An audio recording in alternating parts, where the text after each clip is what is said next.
все готово к отплытию.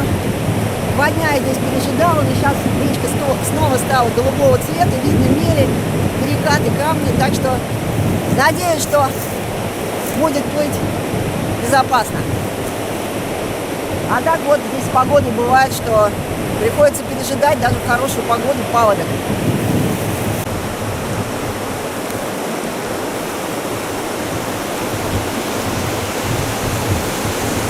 Вода еще все равно больше, чем в тот момент, когда я сюда пришла, но ничего страшного.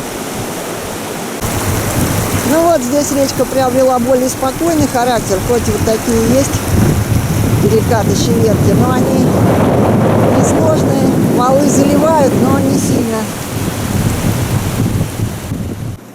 На самом деле утром я собиралась с некоторой внутренней дрожью. Все-таки впереди именной сложный участок, так называемая труба Гинзбурга. Несколько порогов и шевер средней сложности на протяжении 2,5 километров. Казалось бы, ничего сложного в этом участке, который только что показала, а нахлестала за шиворот. Валы где-то 0,7 метров. Вот я как воды. Немного.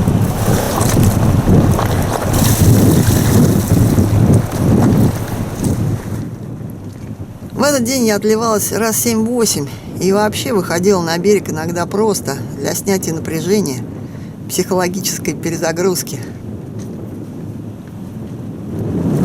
А где вот эта шевера Гинзбурга, труба Гинзбурга, я так и не поняла сходу. Ну, были шеверы, камни, бочки даже, но ничего особо сложного не было. Вот изредка встречаются и такие сливы и сужения перекатов. Но я не рискую, обхожу по маловодным протокам. Для маловерных судов годится. А то там зальет сильно меня. Правда, по краешку можно обойти. Но я уже пошла более простым путем.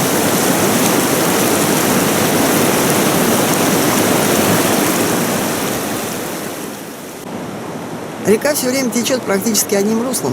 Уклон порядка 8 метров в среднем на километр. В больших валах мою лодку притормаживает, но она маневренна.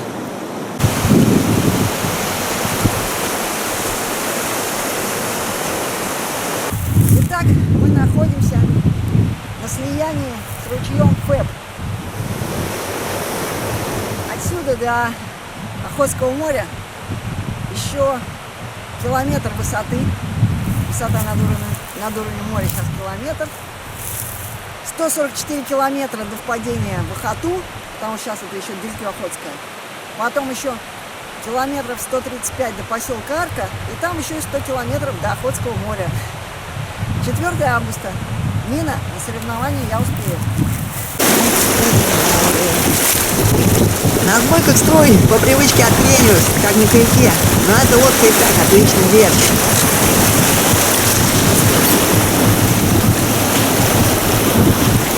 Ну, уже такие валы, что можно даже с лодки снимать.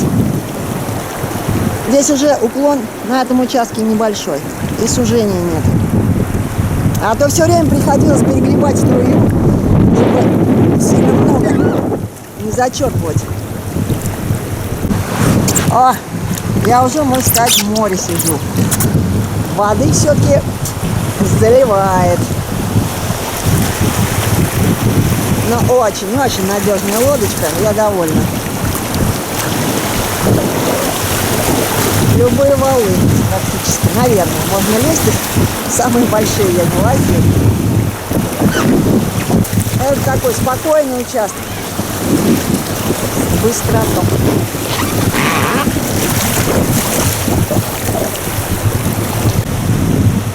Вот здесь, под горой Турту, речка разбежалась на много проток.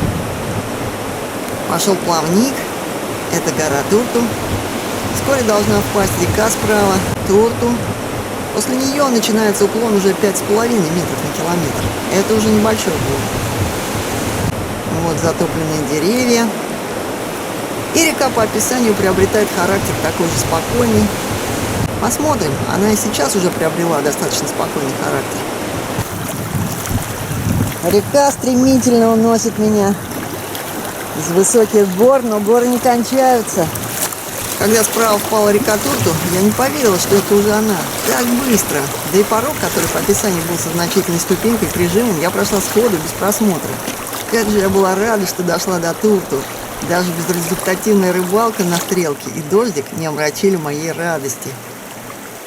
Да, после устья Турту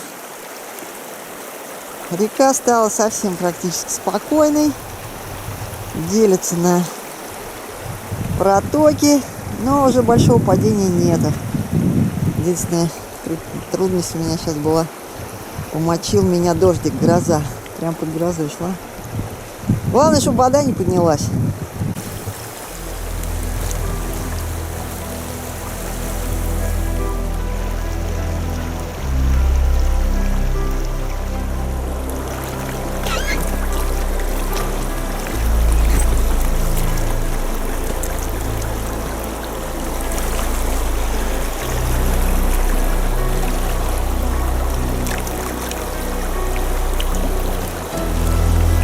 Вот по такой реке плыть просто песня. Можно расслабляться, смотреть карту прямо на ходу.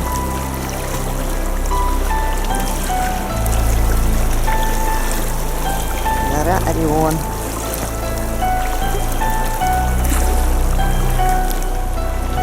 Ищу места для стоянок, но не так уж часто хороший лес подходит к воде. Галечник, ивняк, и это пожалуйста. Вставать сейчас на сплаве лучше не позже 6 вечера. В 8 уже начинает смеркаться. Я, похоже, живу все еще по якутскому времени, хотя уже порядочно сместилась к востоку. Здесь уже Хабаровский край.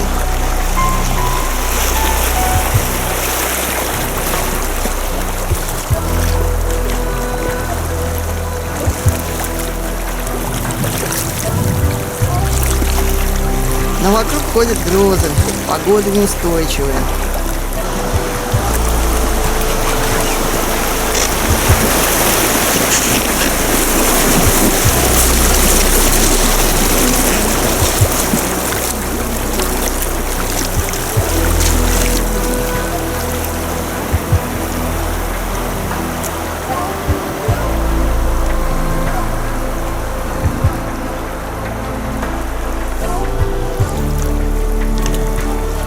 Скорость течения потрясающая.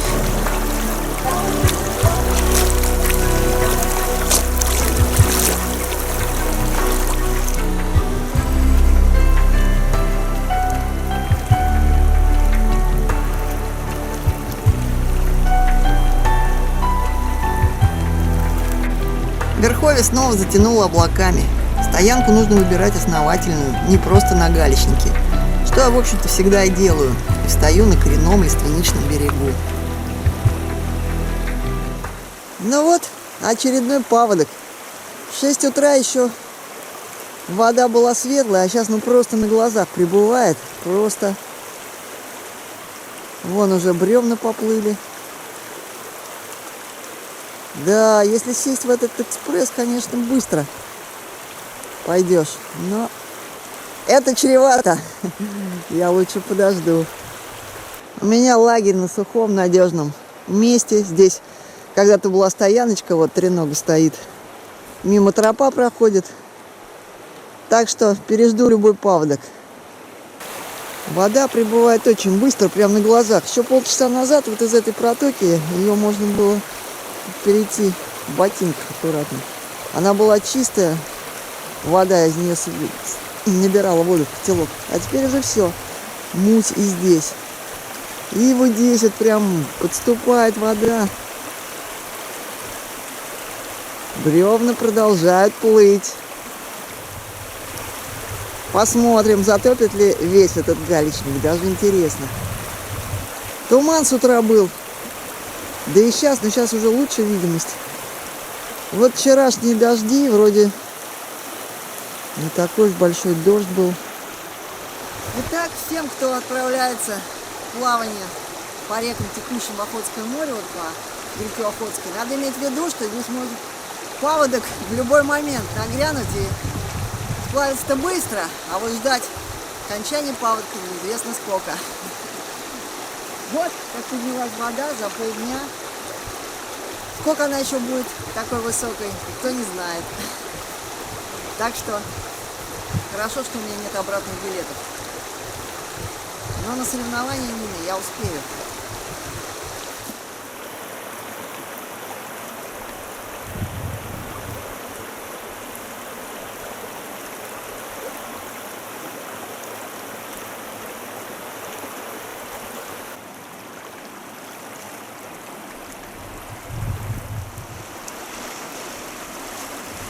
Вот такой великий разлив.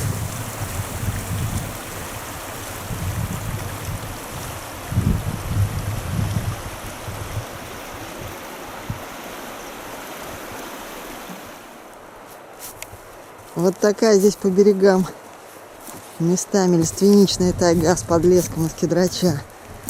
Просто красота. Парковая зона опять.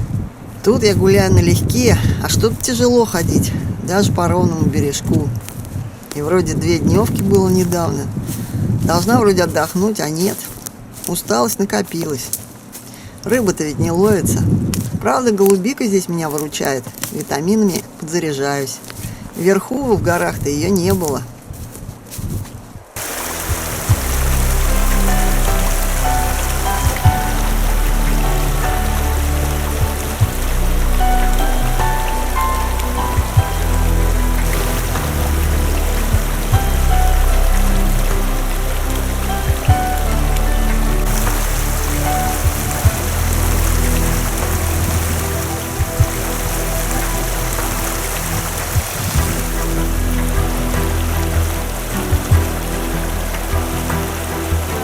Вода до конца не спала на следующий день, но я все-таки поплыла, потому что она немножко поголубела. Но вот плавание, вот сейчас плыла вроде нормально, много, конечно, деления проток, но заплыла в завальчик.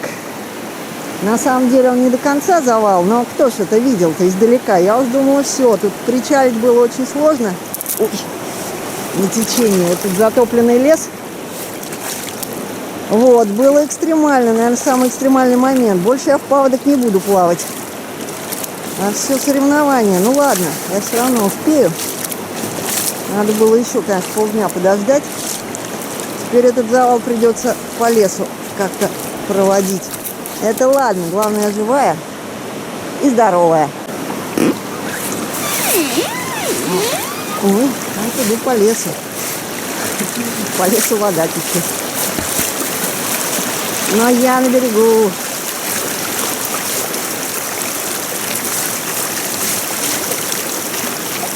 Лодочку разгрузила, у меня один рюкзак снял. Ничего страшного. Я куда-нибудь выйду.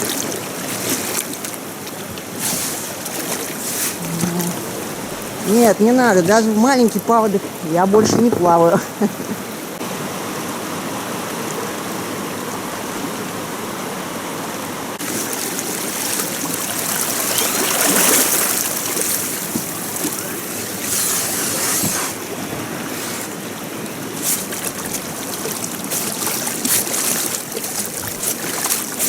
Хорошо, всего по колено.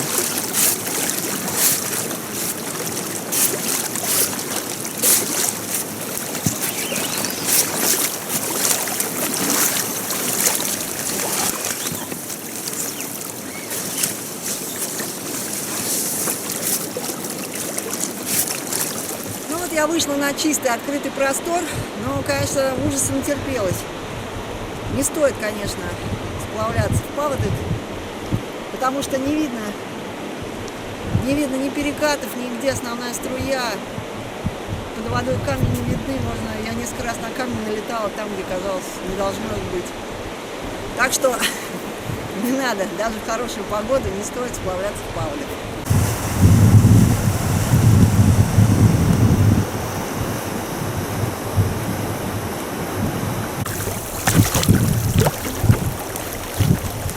Когда плывешь еще посередине, где небольшой уклон, тут еще ничего, но под берег ни в коем случае не уходить. Если там крутой поворот река делает, Подмывает берег с деревьями. Вот там, где я в завал чуть не попала. А на таком участке плыть можно. Но сейчас я немножко до места хорошего только поплыву. И все. Встану. Вон там впереди опять не видно. Вот где проход? Не видно. Да, трудно здесь найти стоянку. Уже который раз вылезаю, что-то все не очень.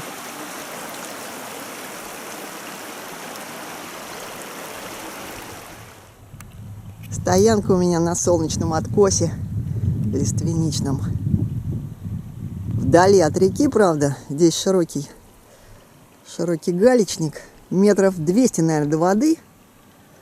Но уж никаких стоянок не было. Я сюда пришла, ничуть не жалею. Следы медведей здесь свежие. На песке видно.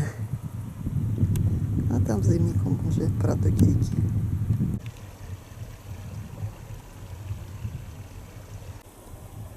Оленей след, медвежий след. Вдоль берега петляет.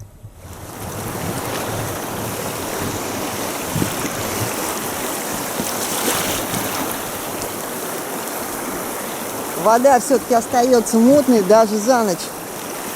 Не очистилась, вроде такая же. Но здесь речка уже поменьше делится на протоки. И даже вот здесь подошла к коренному берегу, что здесь бывало редко. Вчера долго искала стоянку, а тут вот прям берег рядом.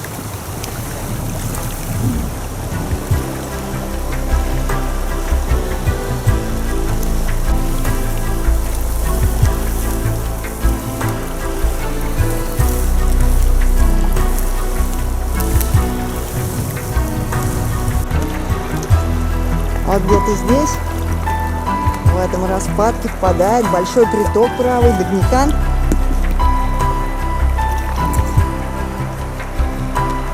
У реки пошли такие разливы широченные. Ого-го.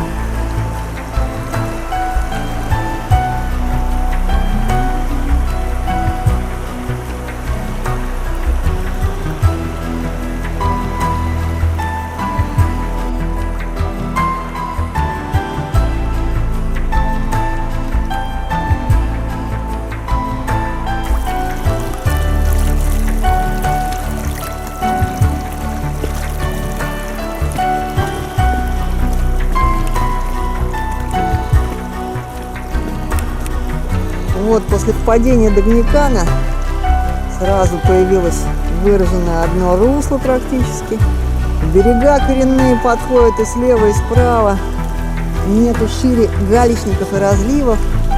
Можно вообще просто спокойно плыть, бросив весла. Весло.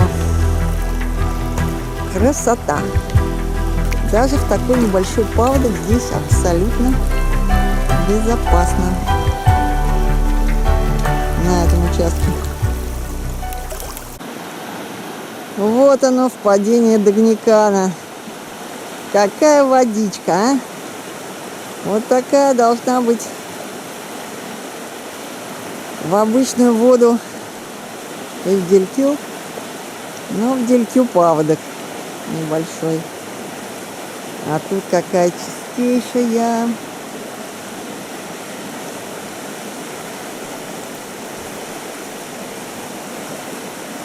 А единое русло и вот коренные берега начались вот где-то за километра 1,5-2 до впадения. Мне показалось, она уже там впадает, но тут хорошо видно, что только сейчас впадает. Здесь очень широкий распадок. Галечник тоже весь в деревьях.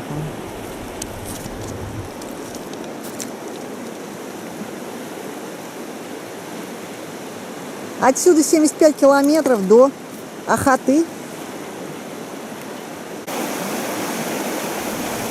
Здесь я не поленилась, собрала спиннинг и попробовала половить рыбу, но ничего не ловилось.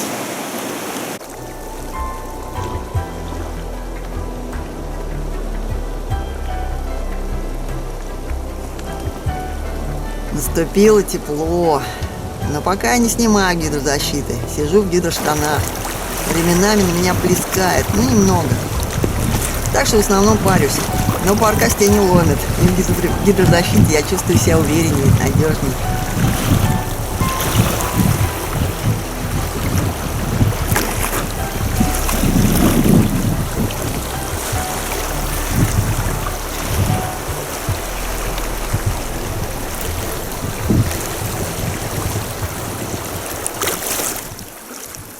Красота. Речка превратилась будто в спокойную, равнинную.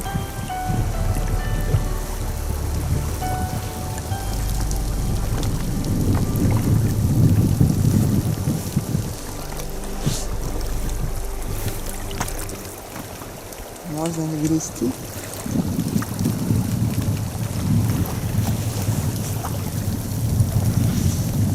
Надо, мне кажется, что это там прокол. А это вода шуршит под лодкой.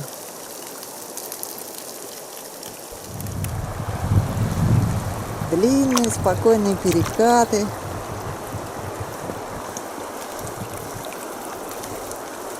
Это я сейчас прохожу в районе старого поселка Черкулай. Он где-то в 3 километрах отсюда, на берегу. Направо. Но что там сейчас, я не знаю. Обитаем он или нет.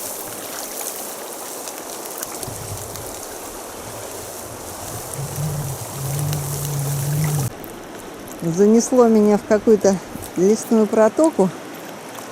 Прохода дальше не вижу. И напуганная вчерашним, иду смотреть по берегу, что будет. Здесь не одна я хожу. Косолапый такой, мощный. Да, черт знает, что там впереди творится. Но, по крайней мере, вон видно там галечный бережок. Так что идти можно. Хотя бы до него. Приятном участке, где Делькиль течет единым руслом. Берег коренной близко. Не надо искать протоки нужные среди завалов плавника. А здесь так чуть-чуть можно веслом подправлять, только куда тебе нужно. И скорость и так хорошая получается.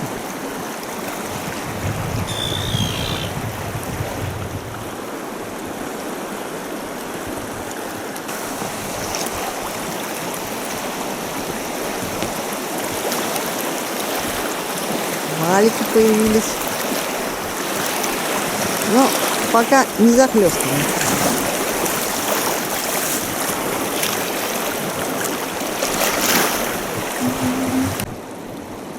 Была широченная речка, опять разделилась на протоки. И вот, казалось бы, вот много воды, идет он туда под левый берег. Но там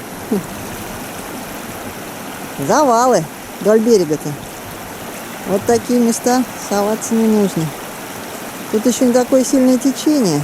А вот так на сильном течении, кажется, ну такая большая вода должна там проходить. А она там под берегом в кустах. Вот такое, если залететь, то может быть крушение. Поэтому я выхожу заранее на мелком перекате. Здесь лучше проведусь, чем буду рисковать на таком берегу, под берегом.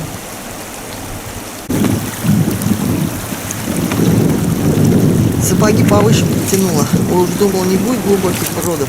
Казалось бы, на такой широченной реке. А снова приходится делать проводки.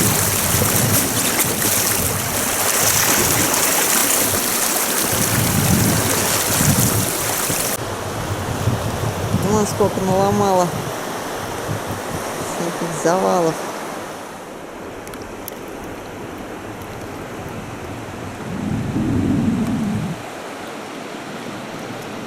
Если не вижу впереди прохода среди завалов плавника, чистого берега, останавливаюсь и все просматриваю в бинокль. Ну там есть проход левее, там вдали галька видна.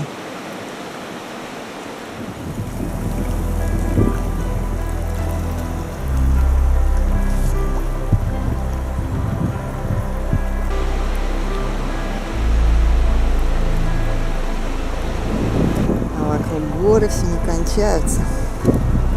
Красивая все-таки река. Поздненько я сегодня причалила, попала там в лабиринте проток, какие-то завалы. Пришлось обносить, потом протаскивать, потом проплывать по узкой протоке. И вот, наконец, нашла место, где более-менее можно встать. Здесь вот скоро начинается ущелье Живописное. Завтра посмотрим. Недалеко от устья Нетера. Ну вот, действительно, вчера я остановилась на устье Нетера. Вчера вечером уже в сумерках не видела этого.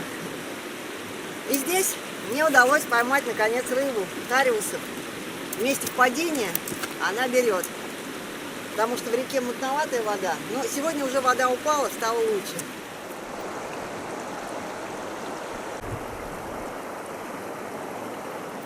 Когда ловила рыбу, уже собиралась уходить, на другой стороне Нетера вышел медведь.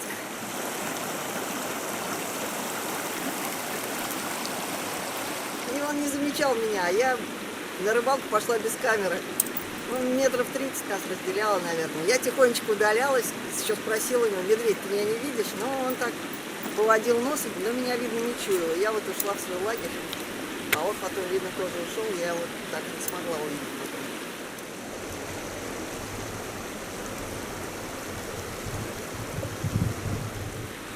Вот, до сюда я проплыла порядка вчера 70 километров. Так что скорость приближения к цивилизации стремительная.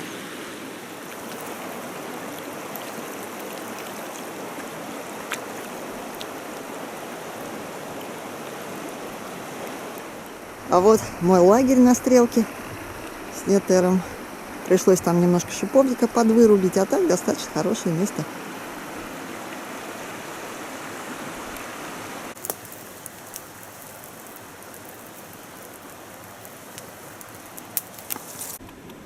Наконец-то у меня полкотелка счастья. И еще запеку одного. Вчера я перепрыгивала здесь ручей. Это прям вот в 10 метрах от моей палатки. Вот мой след виден. Вчерашний.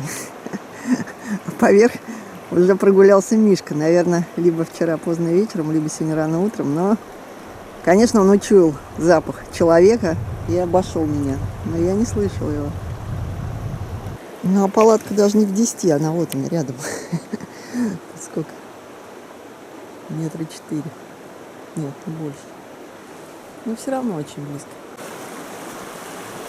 Ну вот, на этом чудесном месте впадения Нетера Дельки у меня попалась и красная рыбка. Вот.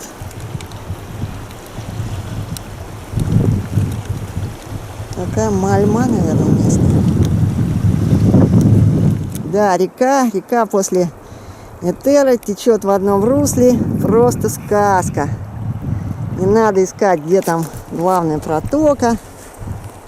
На сужениях небольшие валы, горочки, но ничего опасного. Просто катишься. Красота. Вот это речка.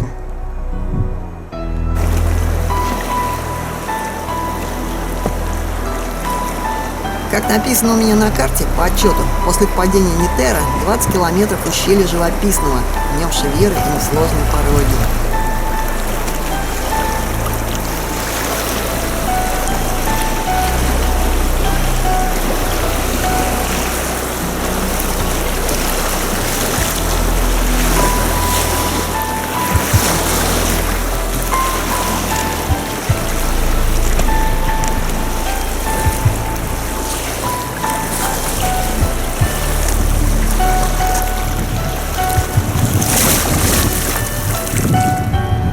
Впереди уже видна долина Хаты. Скоро я в нее впаду. Напугали меня немного описанием. Перед впадением в Хату порог с мощным валом. Проход справа. Ждала этого порога и ничего так и не обнаружила. Похоже, это впадение в Хату. И вот там уже пошла долина. На юг. Да, вот это течет Дельтё Охотская, а здесь перекатом таким впадает в Охоту. Ну, кажется, что Охота по расходу меньше, а вода в ней прозрачная.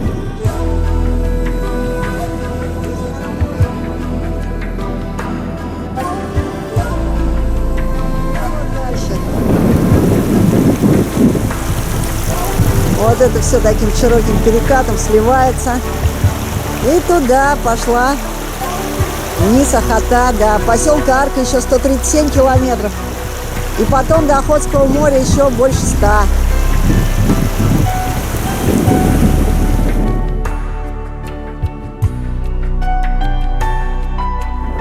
О, какая синяя вода.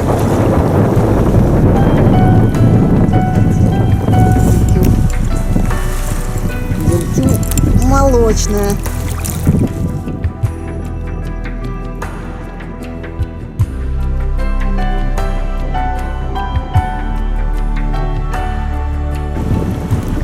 Очень приятная речка Охота. Никаких широких разливов нету. Плавника. Делятся на протоки. Так они все широкие. Не надо в поисках речки куда податься, как на Дельтю бывало. Очень приятно тут сплавляться. Это еще Десинский участок. Стоянка у меня напротив горки в замечательном ивово-тополевом лесу. Река здесь одним руслом идет. Лес светлый, достаточно чисто, а то по берегам часто очень такие заросли, не сунешься. Вечером, когда ставил лагерь, опять на меня медведь вышел, но учуял и ломанул с таким треском. Я как раз привязывала палатку за вот это толстое дерево, не видела его. А он метрах в 20, наверное, меня хорошенько почуял и с треском убежал. Вода за ночь упала немножко, как показал мой водомерный пост. Так что ночной маленький дождик пока не помешал уровню воды. Здесь, по крайней мере.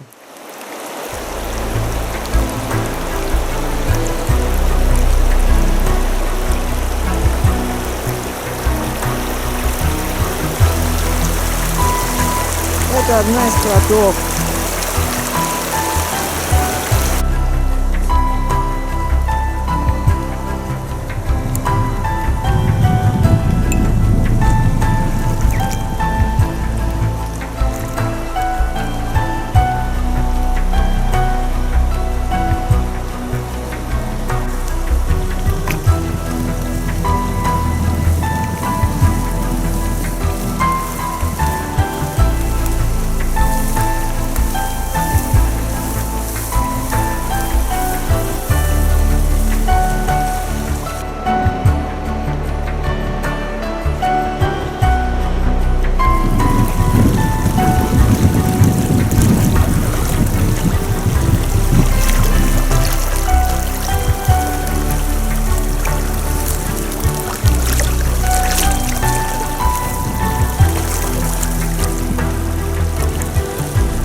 Здесь на обед у меня поймался хариус, а после обеда вот такая крупнопятнистая, даже не знаю, как называется, красивая. Ну, тоже, наверное, красная. Суповой набор на ужин готов. Как быстро уносятся синие горы вдаль.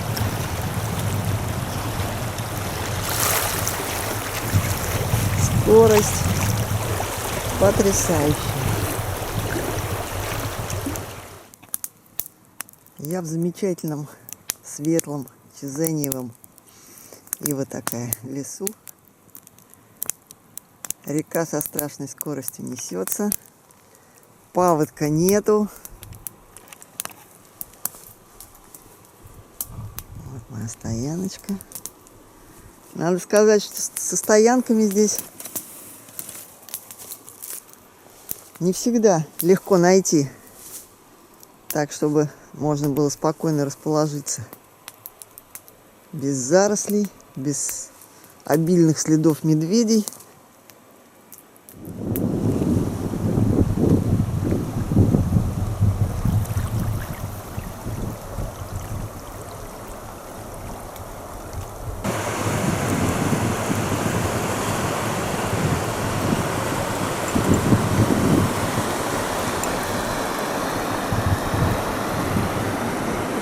Это место называется Ворота Ахаты. Здесь заметны скалы на берегу.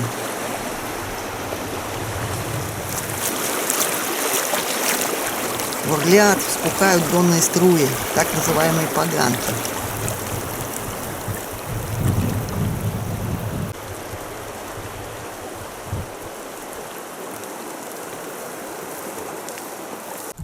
После того, как река сделала небольшой изгиб на запад, немножко характер изменился. Много коренных берегов подходит, много мест для стоянок резко. Скалы пошли. Ну вот есть участки вообще спокойные. Почти не еду. Вон лес хороший на берегу.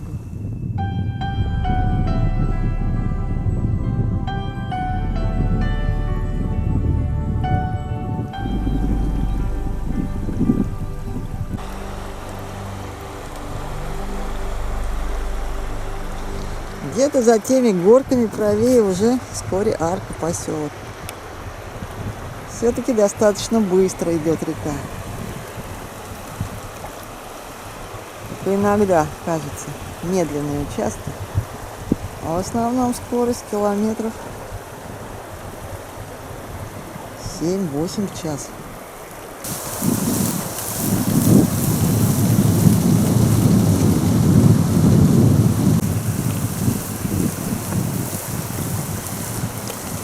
Несколько лет назад здесь, на этом обрыве, был погребенный ледник.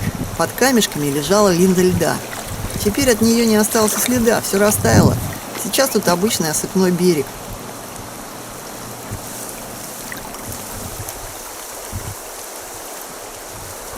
Думала, бревно какое-то, а это мишка.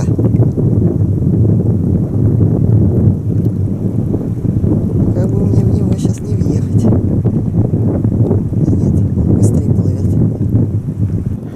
На съемках этого медведя, то есть, как всегда, на самом интересном месте у меня закончился последний аккумулятор. И как он выскакивал на берег, медведь, отряхивался, этого уже заснять не удалось. А утром я видела вертолет. Он пролетел прямо над галечником у моей стоянки. Наверное, везут каких-нибудь туристов на рыбалку, подумала я. В самое верховье. И каково же было мое изумление, когда ближе к вечеру я услышала шум моторок. 2 лодки шли сверху. Вот это да, люди! Я не видела их уже 26 дней, и тут такое чудо. Мужики, а это была рыбинспекция, как раз с того вертолета, они тоже очень удивились. Откуда, куда? Вопросы сыпались на меня, пока мы сплавлялись рядом. А может, вам продуктов надо? Да что тут осталось? Горсть крупы у меня есть, хватит, завтра уже варки будут. Гордо отвечала я. У нас хлеб есть. Ну как отказаться от такого? И мы все вместе причаливаем к обширному галечнику и пируем. Спасибо настоящим мужикам. Они не только накормили и душевно напоили меня, а также снабдили продуктами аж на неделю. Они еще дали мне позвонить по спутниковому телефону, и я смогла передать Нине, когда буду в Охотске, чтобы мне достали билет. Ведь в августе вылететь из Охотска — это целая проблема. Пока-пока. Вот я и закончила маршрут в поселке Арка. Камера села на подплыве. По Да. второму сезону. А здесь уже меня встречают добрые знакомые. Лера. Ой, Лера. Марина. А, Вон бабушку сними. бабушку, конечно. Даже бабушка Акулина Ивановна пришла к нам. Ирка Марина. Арка Ахатау Хиттер. Кини умни.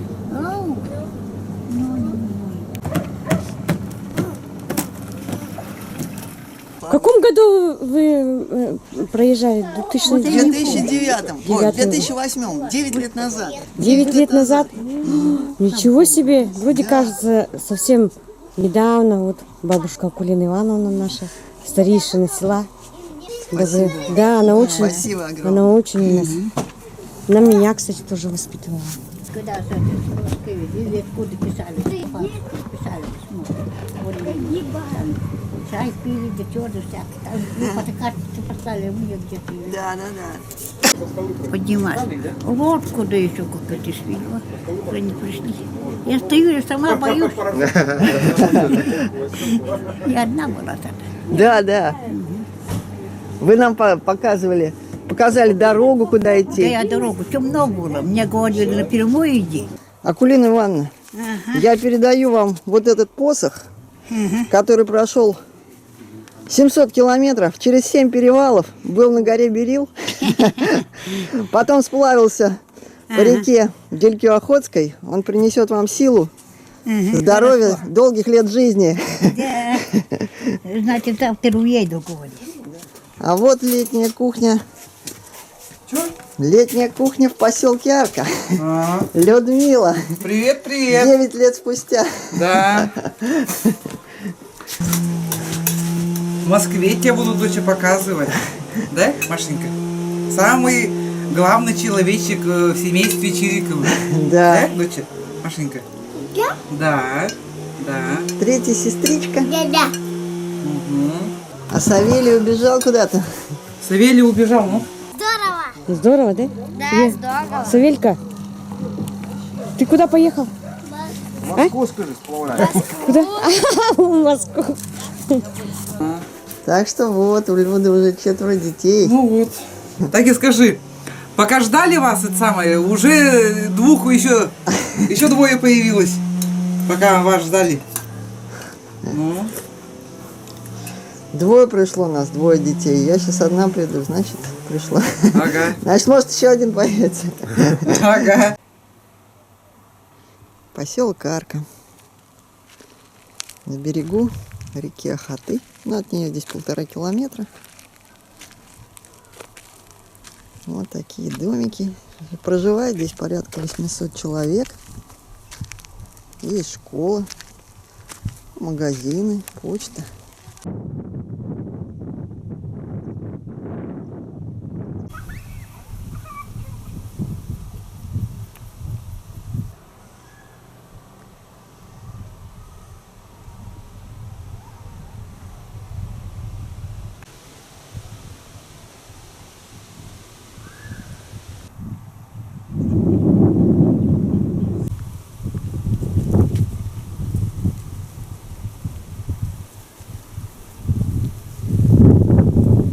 Пристань поселка Арка. А я проскочила левой протокой, причалила в самом низу.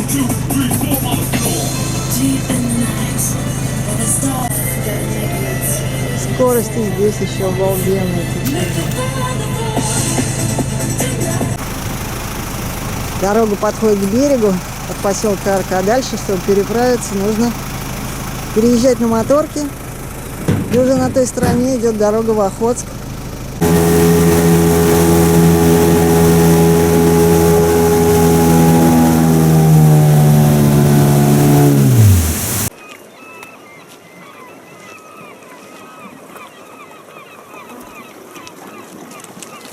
Вон оно на том берегу место причала, чтобы попасть в поселок Арка.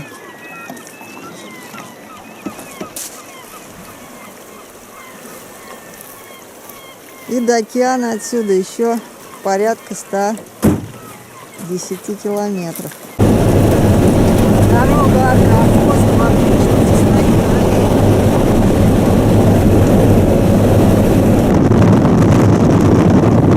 Итак, я закончила путешествие по хребту Сунтар-Хаята. Вчера уже прилетела в Москву.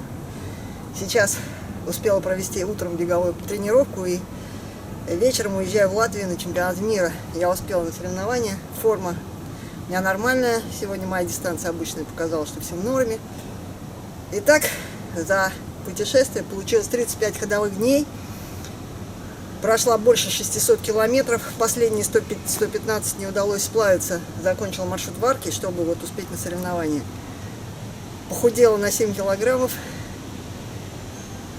Встретилась, главное, со знакомыми старыми и венами в поселке Арка. Зашла на Берил, сплавилась по Дельке Охотской. Что еще нужно? Так что путешествие завершено, я считаю, успешно. Теперь нас ждут соревнования с Ниной. Будем, как всегда, бороться за золото. Ну а там посмотрим. В Латвии соперницы очень сильные есть. And the support that they've given to me personally. So really would appreciate if you could thank them, because this will be the last World Road Gaming Championships Open kategorija kļūst komanda no Krievijas. The first place and gold medalists and new world champions in women open category from Russia. Team Splav, Nina Mikheeva and Marina Galkina. Championship.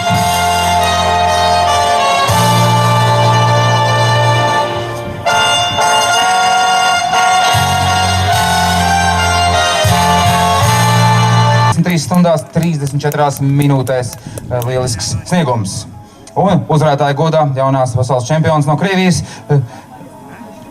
Nina Mikheeva un Marina Galkina. Team Splav, New World Roganing Champion 2017 in Women Open category from Russia. Nina Mikheeva, Marina Galkina. Итак, я не зря спешила на чемпионат мира в Латвию. Я успела закончить маршрут, приехать. Это Нина Михеева, моя напарница по команде. В этом году нам удалось выиграть, победить, занять первое место не только среди женщин-ветеранов, но также среди всех женщин мира. Мы выиграли, заняли 2 переходящих приза, первое место и 2 медали. Вот этот башмак был у нас уже несколько раз. Вот тут таблички прибиваются. Вот Марина Галкина, Нина Михеева. А в этом году, да, и здесь еще. То есть, а в этом году мы еще завоевали башмак. Переходящий приз чемпионок мира Women Open. Ну, всех женщин в открытой категории. Это вот тоже наши были. Вот, мы были на чемпионате мира в Америке. В 2014-м выигрывали единственный раз среди всех женщин. И вот еще такая удача. Мы чемпионки мира. Вот так вот. Так что не зря я рисковала где-то в паводке, чтобы попасть сюда. А Нина не зря вытащила меня из Охотска и Хабаровска, купила билеты, достала. И я смогла улететь вовремя. Спасибо всем болельщикам.